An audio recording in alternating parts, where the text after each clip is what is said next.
Chapter 8. Soon afterwards he went about through cities and villages, preaching and bringing the good news of God's kingdom. With him were the 12, and certain women who had been healed of evil spirits and infirmities. Mary, who was called Magdalene, from whom 7 demons had gone out, and Joanna, the wife of Chuza, Herod's steward, Susanna, and many others, who served them from their possessions. When a great multitude came together, and people from every city were coming to him, he spoke by a parable. The farmer went out to sow his seed. As he sowed, some fell along the road, and it was trampled underfoot, and the birds of the sky devoured it. Other seed fell on the rock, and as soon as it grew, it withered away, because it had no moisture.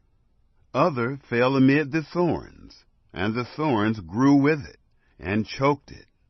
Other fell into the good ground, and grew, and produced 100 times as much fruit. As he said these things, he called out, "He who has ears to hear, let him hear." Then his disciples asked him, "What does this parable mean?"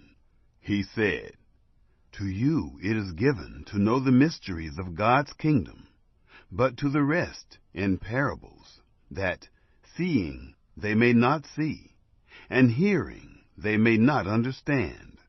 Now the parable is this: the seed is the word of God. Those along the road are those who hear. Then the devil comes and takes away the word from their heart, that they may not believe and be saved. Those on the rock are they who, when they hear, receive the word with joy. But these have no root, who believe for a while, then fall away in time of temptation. That which fell among the thorns, these are those who have heard, and as they go on their way, they are choked with cares, riches, and pleasures of life, and bring no fruit to maturity. Those in the good ground, these are those who, with an honest and good heart, having heard the word, hold it tightly, and produce fruit with perseverance. No one, when he has lit a lamp, covers it with a container, or puts it under a bed, but puts it on a stand, that those who enter in may see the light. For nothing is hidden that will not be revealed, nor anything secret that will not be known and come to light. Be careful, therefore, how you hear, for whoever has, to him will be given, and whoever doesn't have, from him will be taken away even that which he thinks he has." His mother and brothers came to him, and they could not come near him for the crowd. Some people told him, "Your mother and your brothers stand outside, desiring to see you." But he answered them, "My mother and my brothers are these who hear the word of God and do it." Now on one of those days he entered into a boat, himself and his disciples, and he said to them, "Let's go over to the other side of the lake." So they launched out. But as they sailed, he fell asleep. A windstorm came down on the lake, and they were taking on dangerous amounts of water. They came to him and awoke him, saying, "Master, Master, we are dying." He awoke and rebuked the wind and the raging of the water, and they ceased, and it was calm. He said to them, "Where is your faith?" Being afraid, they marveled, saying to one another, "Who is this, then, that he commands even the winds and the water, and they obey him?" They arrived at the country of the Gadarenes, which is opposite Galilee.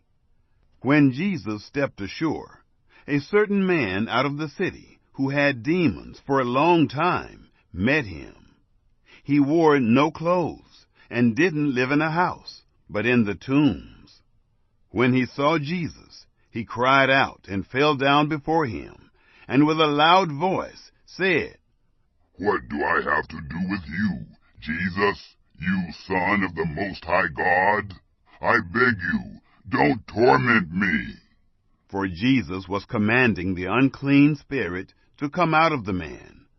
For the unclean spirit had often seized the man. He was kept under guard and bound with chains and fetters. Breaking the bonds apart, he was driven by the demon into the desert. Jesus asked him, "What is your name?" He said, "Legion." For many demons had entered into him. They begged him that he would not command them to go into the abyss. Now there was there a herd of many pigs feeding on the mountain, and they begged him that he would allow them to enter into those. Then he allowed them. The demons came out of the man and entered into the pigs, and the herd rushed down the steep bank into the lake and were drowned. When those who fed them saw what had happened, they fled and told it in the city and in the country. People went out to see what had happened. They came to Jesus and found the man from whom the demons had gone out sitting at Jesus' feet, clothed and in his right mind, and they were afraid. Those who saw it told them how he who had been possessed by demons was healed. All the people of the surrounding country of the Gadarenes asked him to depart from them, for they were very much afraid. Then he entered into the boat and returned.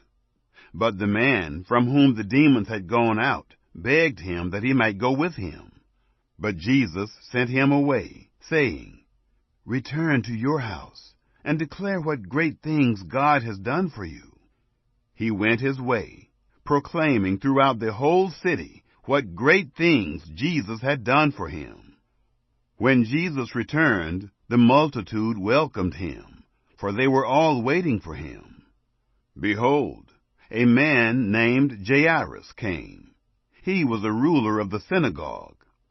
He fell down at Jesus' feet and begged him to come into his house, for he had an only daughter, about 12 years of age, and she was dying.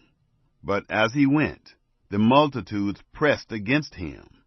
A woman who had a flow of blood for 12 years, who had spent all her living on physicians and could not be healed by any, came behind him and touched the fringe of his cloak. Immediately the flow of her blood stopped. Jesus said, "Who touched me?" When all denied it, Peter and those with him said, "Master, the multitudes press and jostle you, and you say, 'Who touched me?'" But Jesus said, "Someone did touch me, for I perceived that power has gone out of me." When the woman saw that she was not hidden, she came, trembling, and falling down before him, declared to him in the presence of all the people the reason why she had touched him, and how she was healed immediately.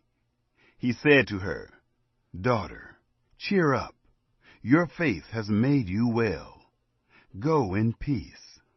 While he still spoke, one from the ruler of the synagogue's house came, saying to him, "Your daughter is dead. Don't trouble the teacher."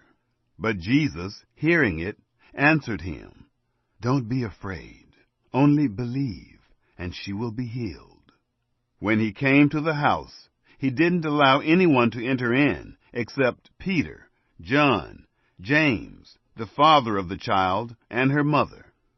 All were weeping and mourning her, but he said, "Don't weep. She isn't dead, but sleeping."